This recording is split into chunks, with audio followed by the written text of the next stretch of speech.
Hi everyone, a very warm welcome to the finale of Study Melbourne podcast program. Thank you everyone for joining and supporting us. I would like to start by asking a couple of questions. Do you guys feel connection is important? Are you willing to know how to build meaningful connections as an international student? If you said yes to these questions, then you must listen to our podcast, Connection Plus. This amazing podcast is brought to you by an awesome team collaborating in different time zones of Sherin, Saurabh, Teddy, and myself, Prerna. And the invaluable insights that you will hear will be none other than by the Josh Farr. Josh has extensively worked with international students and trained more than 24,000 student leaders and 35 plus universities in this space area.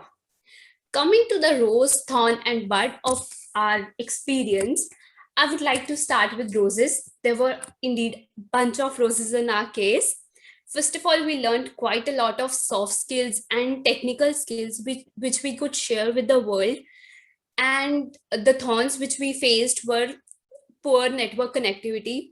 During our meetings, internet connection was a devil. And the last, but the whole experience boosted our confidence so much that our team cohesion grew and we became such good friends in such a short span of time that we decided to come up with episode 2. So stay tuned. Finally, I would like to thank Anita, Lolly, Betsy, and Study Melbourne for all the support and excellent guidance. Indeed, it is power of connections. Connection to me is about individuals appreciating the value in others.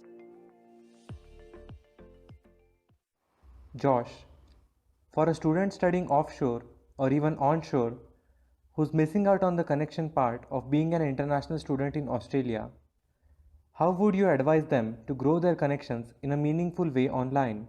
Changing your environment digitally is one of the easiest things you can do if you know where to look. So what I mean by that is if you can find a group of students, whether it's a course, a summer subject, a challenge, a group that's sponsored by a state government, by the uni, find a group of students who are going above and beyond.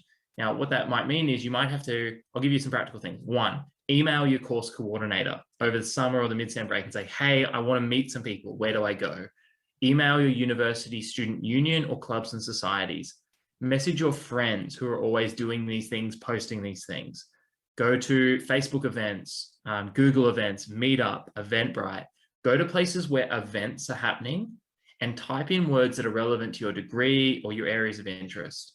And for example, if you were in Melbourne and you typed in international students leadership, you'd see leadership labs. And that's a whole community of students. So I'd really encourage students to find a community, like a little micro community of other students who are also trying to grow, expand, meet people, and be around where it's better. You know, that old adage of like, you're the average of the 5 people you spend the most time around. Find a group of people that are like who you are and also like how you would like to be.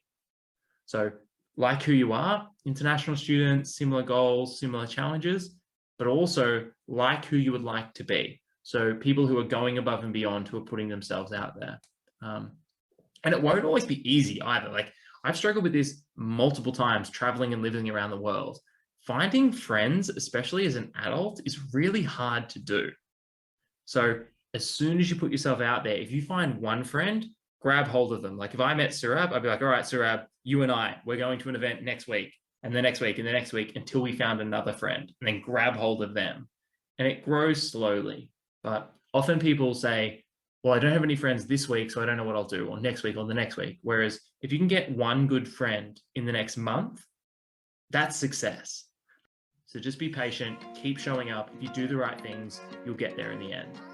It's not easy, but it's worth it. Team 2! Woo-hoo-hoo!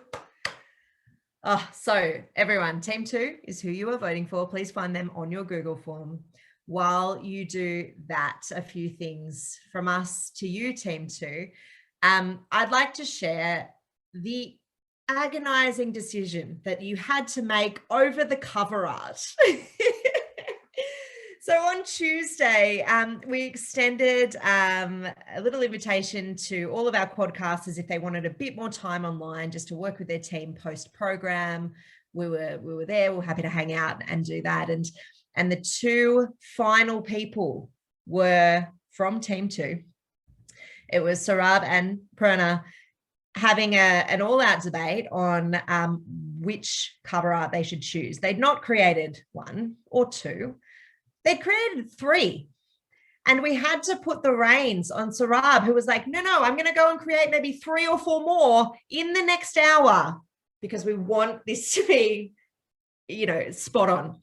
And I've got to say, I love the cover art that you picked. This is not one of the original choices. I can see that some original elements were there, but I love what you have come up with. So the dedication, the attention to detail, the passion from this team, and I know you've heard it in the way that Prerna has spoken about the team coming together in the rose and in their bud. It's just beautiful. So for me, this cover art really captures that determination from you, Team 2. Thank you and well done. Sorry, just because I love my own voice. Can I just add as well?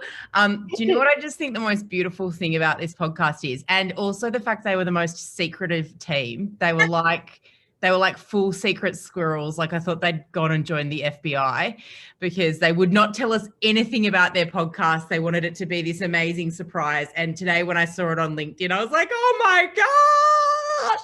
So I was so excited. But the beautiful thing that I love is that what I just heard in that little snippet, that practical advice that Josh offered, which is beautiful and such valuable advice for people, you all actually lived that advice. You actually lived that advice while you were activating in this program. And I'm not sure if you guys have made that connection plus, but that is exactly what you did. You found a team of people who were like-minded. You grabbed a hold of each other and you went, we're all going to be friends for life from now onwards. And we are going to take this journey together, even if it's hard. And you battled it out together and you did it. So you not only got this great advice to share with all of these other people, you can actually talk to that advice and show and I hope you do in your next podcast episode, because that's what you've actually already done. You guys are like living, breathing examples of how connection can happen and the power of connection. So congratulations. We are going. Oh, the pleasure is all ours, truly. What a listening delight. Thank you so much. Thank you